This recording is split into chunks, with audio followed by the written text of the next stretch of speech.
In this world of green and blue, there are various creatures of shapes and sizes. Some creatures take the role of predators, while others the role of prey. However, prey in recent years have found new ways to defend themselves. These methods are known as defense mechanisms. However, one creature has developed quite a deadly method of defending itself.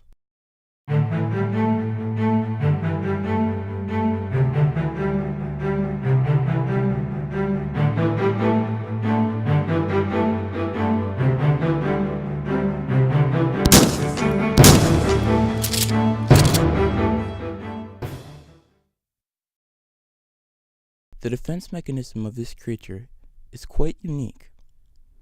No other creature seems to have one like it.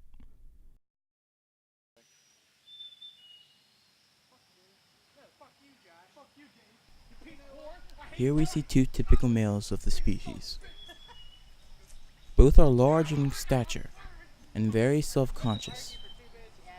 The creatures of this species interact in many different ways. However, in recent times, two of their species interacting has generally turned to violence. What is the main cause for this? The need for dominance. Both of these creatures feel the need to be better than the other, a need to be the alpha male. In a normal situation, the male on the left would be the alpha male due to his larger stature. The balance of predator and prey has been threatened. This is where this amazing defense mechanism comes into play.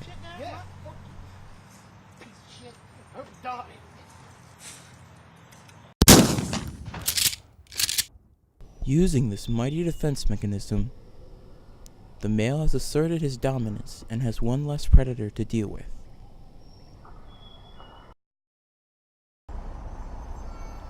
The line between predator and prey for this particular species is very thin.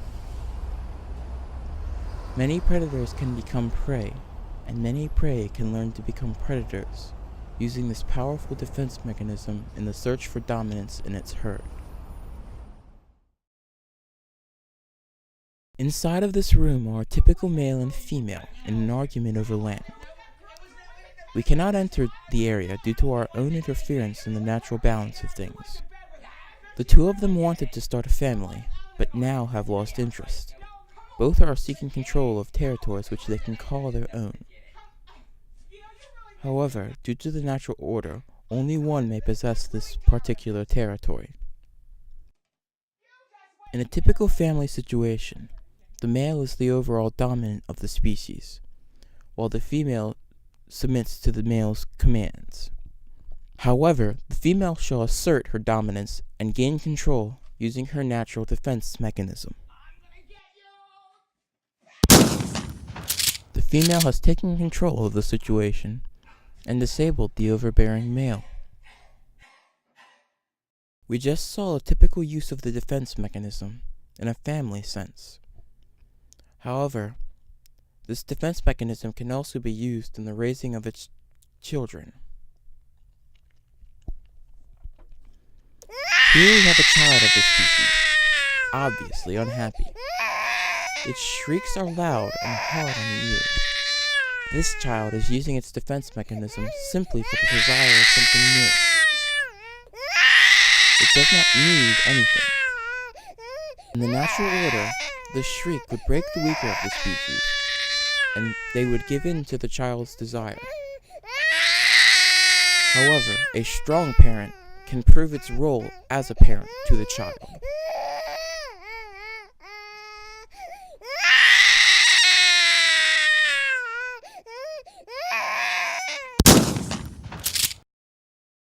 Being of its own flesh and blood, the creature will not hurt its own child.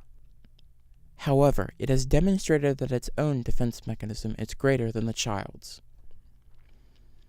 The child will now realize that its shriek will no longer get what it wants, and grow out of this silly defense mechanism. Dr. Albert Elstein is a scientist that has studied this particular creature all of its life, and was the first to document one of these defense mechanisms. being used. One day I left two subjects in a room to see how they would interact. As I suspected, the two started fighting. However, I did not know that this would lead to the first documented case of this defense mechanism in action. I was stunned at its overall power. Once these creatures experience the power of the defense mechanism, many stray down the path of predator, preying on those who cannot use it. The path of strength is a very dangerous one. If misused, it can lead this creature down the path of self-destruction, not just for its own species, but possibly every other species in its path. This creature's mighty defense mechanism has proved its power. It has shown how deadly it can be. But will it lead down the path of self-destruction, like the professor said it would? Only time will tell that.